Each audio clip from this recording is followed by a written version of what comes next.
नमस्कार, आप देख रहे हैं न्यूज फॉर नेशन और मैं हूं प्रियदर्शन। बिहार में विपक्षी दलों की बैठक होने के बाद करीब करीब तमाम जो विपक्ष के नेता आए थे वे अब अपने अपने राज्यों के लिए उड़ान भर चुके हैं। लेकिन जम्मू कश्मीर से आने वाली महबूबा मुफ्ती अभी भी पटना में हैं और वे पटना में आज पटना साहिब स्थित गुरु गोविंद सिंह के गुरुद्वारे में गए थे, जहां पर उन्होंने आज वहां पे गुरुद्वारा में मत्था टेका और अमन चैन शांति की दुआ की। दरअसल महबूबा मुफ्ती, जो कि जम्मू कश्मीर की पूर्व मुख्यमंत्री भी रह चुकी हैं, वह विपक्षी एकता की बैठक में पटना आने वाली सबसे पहली नेता थी। वे पटना में सबसे पहले आई थी और पटना में सबसे पहले आने के बाद अब वे सबसे बाद में पटना से विदाई ले रही हैं। दरअसल महबूबा मुफ्ती जब 3 दिन पहले पटना आई थी तो उन्होंने पटना आने के बाद यहाँ से वे बिहार शरीफ गई थी और बिहार शरीफ में जम्मू कश्मीर से जुड़े एक शासक के दरगाह पे गई थी और वहाँ उन्होंने जाकर के वहाँ भी मत्था टेका था। उस दौरान उन्होंने वहाँ के डीएम से यह भी अनुरोध किया था कि जो दरगाह की स्थिति है वह काफ़ी जर्जर है, वहाँ की जो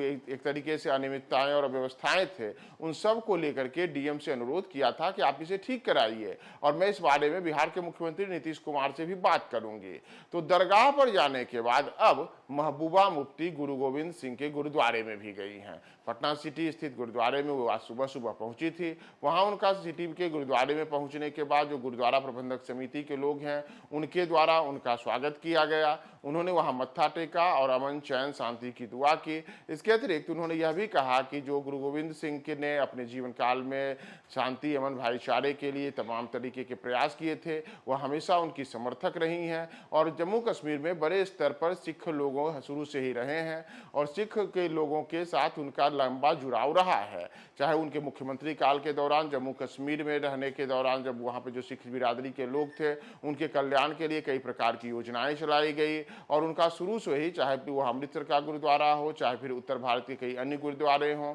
या फिर यह पटना सिटी का गुरुद्वारा हो, इसे लेकर के उनके मन में हमेशा से श्रद्धा रही है और उन्हीं श्रद्धा को लेकर के आज वे श्रद्धा बनत होने के लिए पटना साहिब स्थित गुरुद्वारे में पहुंची थी और लंबे अरसे से उनकी इच्छा थी कि वह इस गुरुद्वारे में आए। तो इसी के लिए आज महबूबा मुफ्ती ने वहां जाने के बाद गुरुद्वारे में मत्था टेका और सबसे बड़ी बात यह रही कि वह यह भी बताने से नहीं चूकी वो सिखों की सबसे बड़ी पैरोकार हैं। उनके सुख दुख और हमदर्दी के लिए लगातार उन्होंने काम किया है। हालांकि यह एक विषय है कि जम्मू कश्मीर में जब वर्ष 2019 में केंद्र में नरेंद्र मोदी की सरकार बनी तो उस सरकार बनने के बाद वहां पे धारा 370 समाप्त करने के बाद कई ऐसे बयान आए थे जिसे लेकर के कि सिख समुदाय के लोगों ने महबूबा मुफ्ती के प्रति अपना गुस्सा भी जाहिर किया था। विशेष करके जो जम्मू के इलाके हैं जहाँ की बड़े स्तर पर सिख समुदाय के लोग हैं, उनको उस समय जम्मू कश्मीर में धारा 370 हटाए जाने का जो केंद्र सरकार का निर्णय था और उसके खिलाफ दिया गया जो महबूबा मुफ्ती का बयान था,